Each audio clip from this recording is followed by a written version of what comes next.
रामायण के पात्रों, घटनाक्रम और कथानक को लेकर कई ग्रंथ रचे गए हैं। रामायण के कई पहलू आज भी शोध का विषय हैं और दुनिया भर के विद्वान इन विषयों का लगातार अध्ययन भी कर रहे हैं।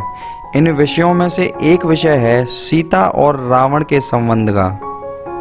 कई विद्वानों का मानना है कि सीता और रावण पिता पुत्री थे। हालांकि रामायण के सबसे प्रामाणिक ग्रंथ वाल्मीकि रामायण में इसका कोई उल्लेख नहीं मिलता है। राम के जीवन पर करीब 125 अलग अलग रामायण लिखी जा चुकी हैं। कई ग्रंथों को विद्वान प्रामाणिक भी मानते हैं। सीता और रावण में संबंध में कई कथाएं हैं। ऐसी ही एक रामायण है जिसका नाम है अद्भुत रामायण। यह रामायण 14वीं शताब्दी में लिखी मानी जाती है।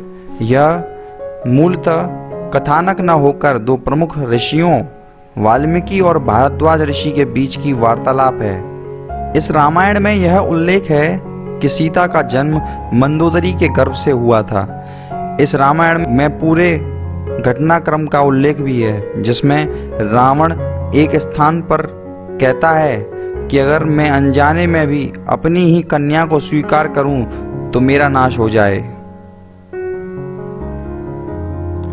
अद्भुत रामायण में कथा आती है कि एक बार दंडकारण्य में कृत्समद नामक ब्राह्मण लक्ष्मी को अपनी पुत्री रूप में पाने के लिए हर दिन एक कलश में कुश के अग्रभाग से मंत्रोच्चारण के साथ दूध की बूंदें डालता था।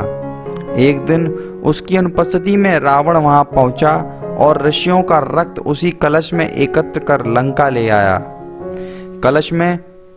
कलश को उसने मंदोदरी के संरक्षण में दे दिया, यह कहकर कि यह तीक्ष्ण विषय है, सावधानी से रखें। उसके बाद रावण विहार करने सह्याद्रि पर्वत पर चला गया।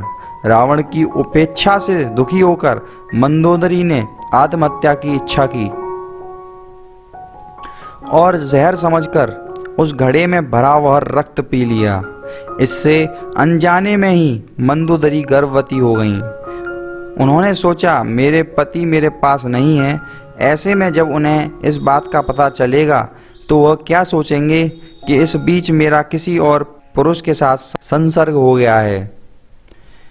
ऐसा विचार करते हुए मंदोदरी तीर्थ यात्रा के बहाने कुरुक्षेत्र आ गईं। वहां उन्होंने गर्भ को निकालकर भूमि में दफना दिया। उसके बाद उन्होंने सरस्वती नदी में स्नान किया और लंका वापस लौट गईं।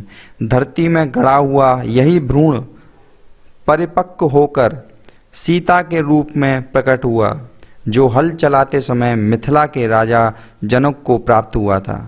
और इस तरह इस रामायण के मुताबिक माता सीता रावण की पुत्री हुई। अगर आप चैनल पर नए हैं तो चैनल को सब्सक्राइब कर दें और नोटिफिकेशन बेल ज़रूर दबाएं, जिससे कि आप हमारी संस्कृति से रूबरू हो सकें।